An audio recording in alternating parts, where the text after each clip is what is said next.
क्या भक्ति का मतलब सिर्फ पूजा पाठ और प्रार्थना करना है, या फिर इसका कोई और ज्यादा गहरा मतलब है?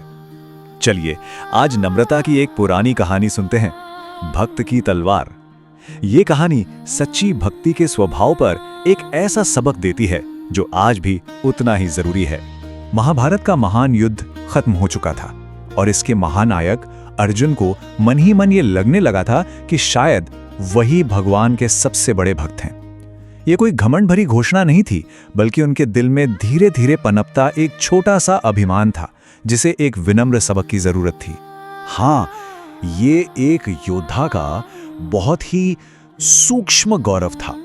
अर्जुन के मित्र और दिव्य मार्गदर्शक भगवान कृष्ण ये सब देख रहे थे। वो जानते थे कि अर्जुन के मन में एक छोटा सा अहंकार घर कर गया है, तो उन्होंने तय किया कि अब समय आ गया है कि अर्जुन को एक ऐसे सच से मिलवाया जाए जो उनकी सोच को हमेशा के लिए बदल देगा। तो कृष्ण की योजना शुरू हुई। एक दिन वो अर्जुन को अपने साथ एक यात्रा पर ले गए। दोनों ने साधारण ब्राह्मणों का भेष बदला और एक शांत से गांव में जा पहुंचे।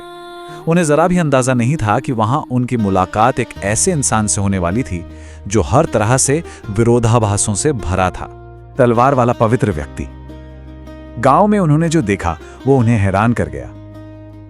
वहां एक ब्राह्मण था जो पूरी तरह भक्ति में डूबा हुआ भगवान का नाम जप रहा था, लेकिन उसकी कमर पर एक तेज तलवार लटक रही थी और उसने अपने मुंह में सूखी घास दबा रखी थी। अब यह नजारा अर्जुन के लिए किसी पहेली से कम नहीं था।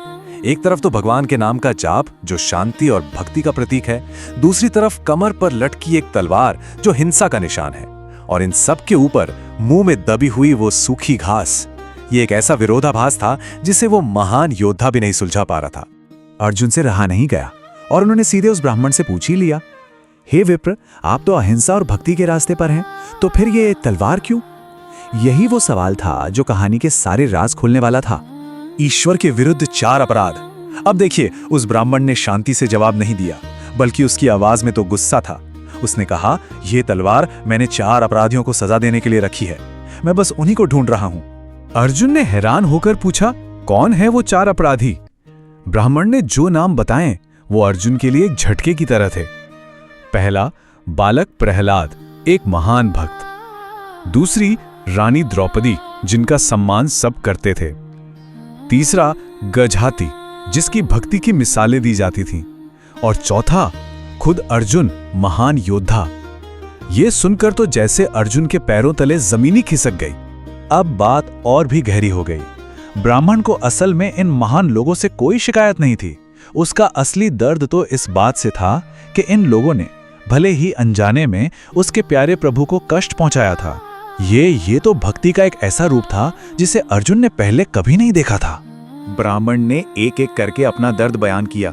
प्रहलाद, उसका गुनाह, उसने मेरे प्रभु को एक ठंडे बेजान पत्थर के खंबे से बाहर आने पर मजबूर कर दिया।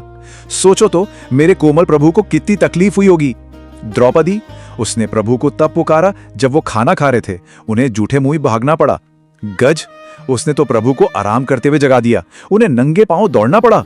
और वो अर्जुन, उसने मेरे प्रभु को अपना सारथी बना लिया और उनके कोमल हाथों में घोड़ों की वो कठोर लगाम थमा दी। तलवार और घास। अर्जुन को अब तलवार का राज तो समझ आ गया था, लेकिन अब भी एक पहेली बाकी थी। उस ब्राह्मण के मुंह में वो घास क्यों थी?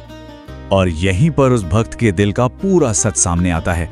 ब्राह्मण ने समझाया, ये तलवार तो उन 4 के लिए है जिन्होंने मेरे प्रभु को जरा सा भी कष्ट दिया, और ये घास ये मैंने मुंह में इसलिए रखी है ताकि चलते फिरते सांस लेते हुए मुझसे अनजाने में भी किसी छोटे से छोटे जीव को कोई तकलीफ ना पहुंचे, कोई मर ना जाए। एक तरफ अपने प्रभु के लिए किसी भी हद तक जाने की तैयारी, और दूसरी तरफ दुनिया के हर जीव के लिए इतनी करुणा। प्रेम से विनम्र हुआ अहंकार। जैसे ही अर्जुन ने ये शब्द सुने, उनका सारा अभिमान, सारा गर्व पल भर में चकनाचूर हो गया। उन्हें पहली बार एहसास हुआ कि भक्ति की गहराई क्या हो सकती है। अपनी भक्ति, जिस पर उन्हें इतना नाज था, उन्हें अचानक बहुत छोटी और खोखली लगने लगी। अर्जुन की आंखों में आंसू आ गए। वो सोचने लगे, ये व्यक्ति प्रभु से इतना प्रेम करता है कि उनका एक पल का कष्ट भी नहीं सह सकता, और मेरी भक्ति वो कितनी छोटी और स्वार्थी लगती है। उसी पल उनका अहंकार प्रेम की इस विशालता के सामने टूटकर बिखर गया। वो समझ गए कि सच्ची भक्ति कुछ मांगना नहीं, बल्कि सिर्फ अपने प्रिय की रक्षा करना और उनके आराम के बारे में सोचना है। हृदय की पूजा। अर्जुन का यह अनुभव हमें भक्ति के असली मतलब तक ले जाता है, एक ऐसा सबक जो किसी भी पूजा पाठ या दिखावे से कहीं ज्यादा गहरा है। यहाँ जो मूल बात है वो है भाव की, यानी इमोशनल डिवोशन। ये भगवान के लिए एक ऐसा गहरा और निजी प्यार है जो सिर्फ मंत्र पढ़ने या रस्में निभाने से बहुत आगे है। इसका पूरा ध्यान अपने प्रिय के सुख पर होता है, उनकी खुशी पर होता है। कहानी हमें सिखाती है कि भगवान सिर्फ मंत्रों से नहीं, बल्कि दिल के इस गहरे भाव से मिलते हैं। और पता है, ये कोई नई बात नहीं है। ये सोच भारत के प्राचीन संतों की भक्ति कविता में बार बार मिलती है। भक्ति को हमेशा एक बहुत ही निजी रिश्ते की तरह देखा गया, जहां भक्त कभी भगवान का रक्षक बन जाता है, कभी दोस्त, तो कभी माता पिता। यहाँ हमेशा बड़ी बड़ी रस्मों से ज्यादा दिल की सच्ची भावना को महत्व दिया गया है। तो इस पूरी कहानी का सार बस इतना सा है, जब अहंकार टूटता है तभी सच्ची और गहरी समझ पैदा होती है।